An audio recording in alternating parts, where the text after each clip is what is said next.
warahmatullahi wabarakatuh. Halo teman-teman, lagi bersama saya Gina. Sekarang kita sudah sampai di bab 5, yaitu tentang mikrotik akses yang masih dalam pembahasan mikrotik MDCNH preparation. Di sini akan ada beberapa materi yang akan kita bahas. Yang pertama, metode akses router OS, akses router port menggunakan Winbox, menu hostname IP address pada Winbox, pengenalan tampilan mikrotik pada Winbox, akses router virtual pinnet lab dengan Winbox, webfeed, voidset, telnet, dan SSH, dan yang terakhir konsep serial kontrol publik. Jadi yang pertama, metode akses mikrotik. Jadi mikrotik itu biasa diakses jika kita menjalankan router OS, yaitu router port. Kita bisa menggunakan real device atau yang bisa kita install di PC. Jika diinstal di PC, kita itu menggunakan sebuah aplikasi. Cara mengaksesnya kita bisa menggunakan keyboard, serial console, remote server yang bisa menggunakan telnet atau SSH, Winbox, FTP, API, Quickset, dan webfeed yang menggunakan FTP, telnet, lokal atau Winbox terminal, dan mikrotik TIC-app. Selain menggunakan Winbox, kita juga bisa menggunakan FTP. Jadi fungsi dari FTP adalah agar kita bisa mengambil data dari mikrotik. Lalu ada API, biasanya digunakan untuk network programming. Quickset dan webfeed, jadi maksudnya itu lewat web browser atau HTTP. Lalu ada juga mikrotik TIC-app. Ini juga digunakan jika kalian ingin mengecek interface bandwidth secara real time. Karena saya tidak memiliki device, saya akan memakai lab virtual environment.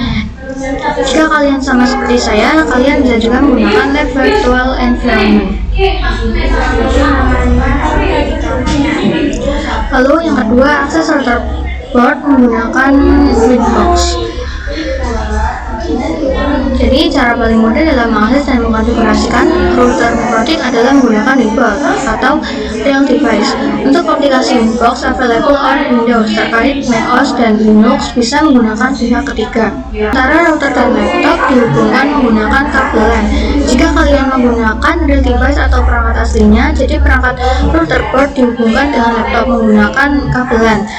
Di foto ini portnya itu di yang kedua. Kenapa di Ethernet 2? Itu karena di Ethernet 1 secara default sudah ada firewallnya.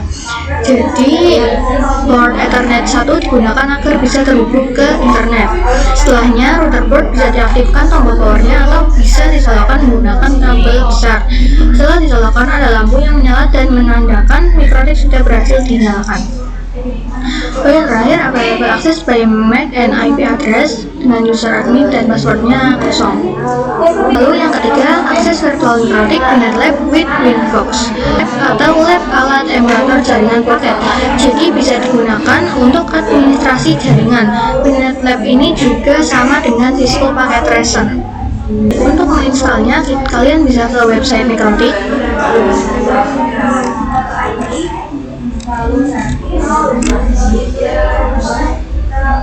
Software, kita scroll, kita cari yang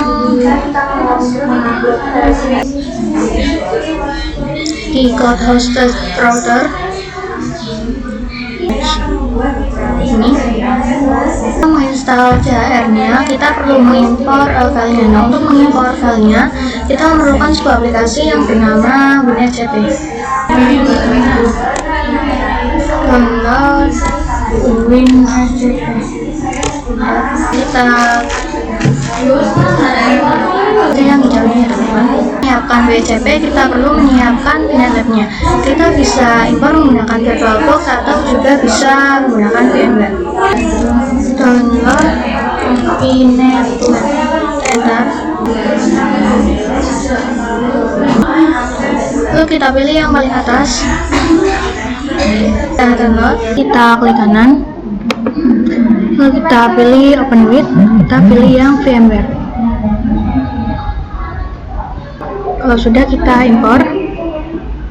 Jadi password pinnet digunakan ketika kalian belum mengkonfigurasi passwordnya. Jadi saat pertama kali menggunakan pinnet lab, kalian bisa menggunakan password pinnet. Ini file protokolnya kita akan di SCP, lalu hostname-nya kita masukkan IP dari VNet tadi, itu 92.168.5.136 root, lalu passwordnya kita VNet, lalu kita login. Yes, lalu kita akan mengupload file CHR-nya di bagian root. Ini kita pilih logo yang ini, lalu kita pilih yang Unit Lab, lalu kita pilih yang add-ons, lalu kita yang kemu, klik kanan, lalu new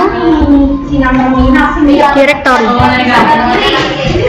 Ini kita beri mikrotik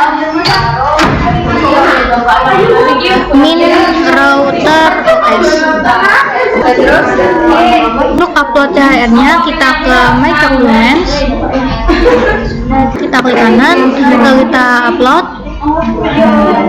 kita oke. Kita ganti namanya menjadi HDA.QCOW 2.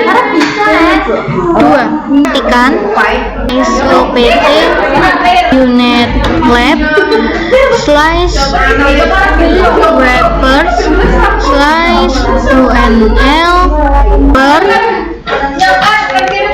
MIMA per Mission. Kita akan menyarankan menggunakan Firefox ya teman-teman. Kita klikkan IP-nya yaitu 192.5.136. Kita enter. Kalian belum mempunyai akun, kalian bisa sign up di sini. Di yang ini, name-nya kita isi dengan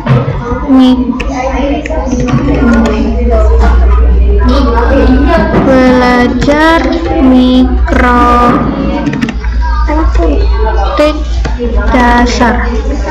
Ini ada di sebelah pojok kanan bawah ya teman-teman. Kita add, kita klik kanan, kita pilih node, kita pilih yang mikrotik router OS. Ini kemu options kita hapus semua.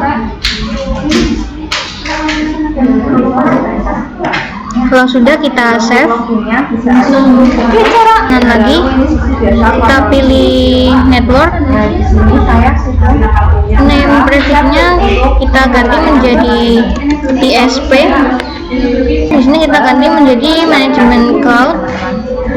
Kalau sudah kita save, kita hubungkan. Ini kita save, ini kita nyalakan. Jadi di ESP kita memilih type-nya adalah manajemen cloud. Manajemen cloud ini digunakan agar kita mendapat IP privat yang 191. Lalu kita bisa masuk, kita klik di sebelah kiri, kita pilih yang TML console. Ini kita ketikkan admin, enter, lalu passwordnya kita langsung enter saja. Lalu kita bisa mengecek IP address agar kita bisa meremotenya di Windows. Gunakan perintah /IP address print. Kita enter. Di sini untuk IP-nya adalah 192.168.5.139 dan selanjutnya adalah 24. Ini kita akan menggunakan MAC address saja. Kita ketikkan /interface Ethernet print. Kita enter.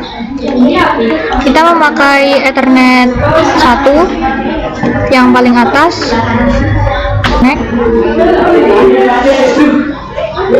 Ini kita berhasil meremote-nya dari Winbox. Materi yang berikutnya yaitu WebFig. Jadi di sini WebFig ini berbasis HTTP. Jadi kita mengaksesnya melalui browser. Webpack diperkenalkan sejak router OS versi 5.0 dengan punya sama dengan Winbox.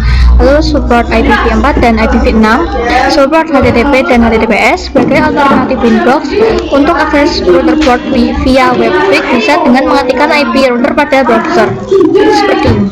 Di sini kita masukkan IP yang tadi 192.168.5.139.